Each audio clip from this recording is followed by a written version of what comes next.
As the country and state processes the death of Senator Dianne Feinstein, attention is also focused on who will fill her Senate seat and how that will happen. So Governor Newsom has a big decision to make, and he has a very short time to make it. The last time the governor had to appoint someone to the Senate was when Kamala Harris became vice president. He appointed then Secretary of State Alex Padilla. Took 5 weeks to make that decision. He doesn't have that luxury now. Right now, we're facing a government shutdown. Democrats have a narrow majority in the Senate. Adam Schiff, Barbara Lee, and Katie Porter entered the race for Feinstein's seat after she announced she wouldn't seek re-election in 2024.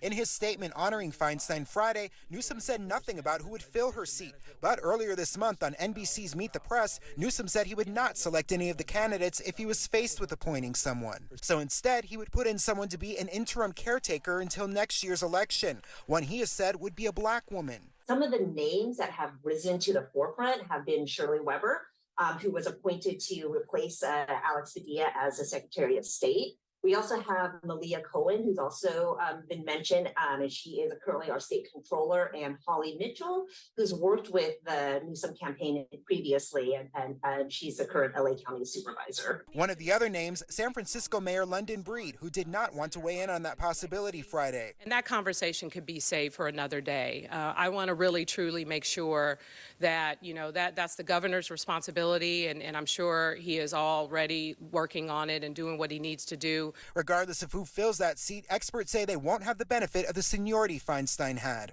California will still be very important given, again, the size and the number of important issues that impact our state. Zach Fuentes, ABC 7 News.